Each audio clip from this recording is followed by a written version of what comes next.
Hi welcome back to Siddhu's vlog. അപ്പം ഇന്ന് വളരെ ടേസ്റ്റി ആയിട്ടുള്ള കടായി ചിക്കൻ റോസ്റ്റാണ് ചെയ്യാൻ പോകുന്നത്. അപ്പോൾ എല്ലാവരും വീഡിയോ സ്കിപ്പ് ചെയ്ത് കാണണം. ആദ്യമായിട്ട് കുക്കറിലോട്ട് ബീഫ് കഴുകി വൃത്തിയാക്കി എടുത്ത് വെച്ചിട്ടുണ്ട്. ഇതിനകത്ത് ഇഞ്ചി വെളുത്തുള്ളി ചതച്ചത്, മഞ്ഞൾപ്പൊടി, ഉപ്പും ചേർത്ത് ആവശ്യത്തിന് വെള്ളം ഒഴിച്ച് നമുക്ക് വേവിക്കാം. ആ സമയം കൊണ്ട് കടായി അടുപ്പിലോട്ട് വെച്ച് നമുക്ക് വെളിച്ചെണ്ണ ഒഴിച്ച് കൊടുക്കാം. അതിനകത്തോട്ട് കറിവേപ്പില ഇട്ട് പൊട്ടുന്ന സമയത്ത് ഇഞ്ചി വെളുത്തുള്ളി പേസ്റ്റും സവാള ചെറുതായി അരിഞ്ഞതും ചേർത്ത് നമ്മൾ നന്നായിട്ട് തന്നെ വഴറ്റിയെടുക്കാം. നമുക്ക് ഈ സവാളയൊക്കെ നന്നായിട്ട് വഴണ്ട് വന്നാലേ റോസ്റ്റിന് ടേസ്റ്റ് കാണത്തുള്ളൂ. അതുകൊണ്ട് നന്നായിട്ട് തന്നെ നമ്മൾ വഴറ്റിയെടുക്കണം. അതൊന്ന് വഴണ്ട് വന്നാൽ അതിനകത്തോട്ട് ഒരു തക്കാളി അരിഞ്ഞതും കൂടെ ചേർത്ത് നന്നായിട്ട് വഴറ്റിയെടുക്കാം.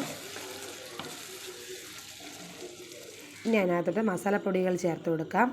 മഞ്ഞൾപ്പൊടി, മല്ലിപ്പൊടി, മുളക് പൊടി ഇവയെല്ലാം ചേർത്ത് നമുക്ക് നന്നായിട്ട് അതിന് മസാല മണം മാറുന്നത് വരെ വഴറ്റിയെടുക്കാം.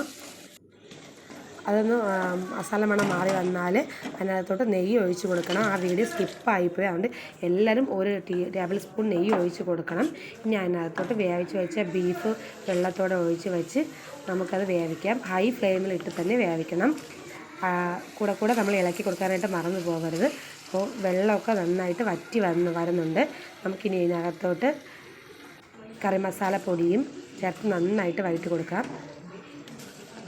അതൊന്ന് വഴണ്ട് വന്നാൽ ഇനി അതിനകത്തോട്ട് കുരുമുളക് പൊടിയും ചേർത്ത് നമ്മൾ വഴറ്റി കൊടുക്കണം. ആവശ്യത്തിന് ഉപ്പ് നോക്കിയിട്ട് ഉപ്പും ചേർത്ത് കൊടുത്ത് നമുക്ക് നന്നായിട്ട് വഴറ്റി കൊടുത്തിട്ട് ഒരു തേങ്ങ എടുത്ത് ഞാൻ ചെറുതായിട്ട് കൊത്തി അരിഞ്ഞ് വെച്ചിട്ടുണ്ടായിരുന്നു. അതും കൂടി ചേർത്ത് നമുക്ക് വഴറ്റിയെടുക്കാം. നമ്മൾ എത്രത്തോളം അത് ഇളക്കി കൊടുക്കുന്നതിനനുസരിച്ചാണ് അതിൻ്റെ ടേസ്റ്റ്. അപ്പം നമ്മുടെ ടേസ്റ്റി ആയിട്ടുള്ള ബീഫ് റോസ്റ്റ് ഇവിടെ റെഡി ആയിട്ടുണ്ട്. അവസാനം കുറച്ച് കറിവേപ്പില കൂടെ ചേർത്ത് കൊടുത്തിട്ടുണ്ട്. അപ്പോൾ എല്ലാവരും ഈ കടായി ബീഫ് റോസ്റ്റ് ചെയ്ത് നോക്കണം. എൻ്റെ ചാനൽ സബ്സ്ക്രൈബ് ചെയ്യണം, ലൈക്ക് ചെയ്യണം. അടുത്തൊരു വീഡിയോയുമായി കാണുന്നവരെ താങ്ക്സ് ഫോർ വാച്ചിങ്.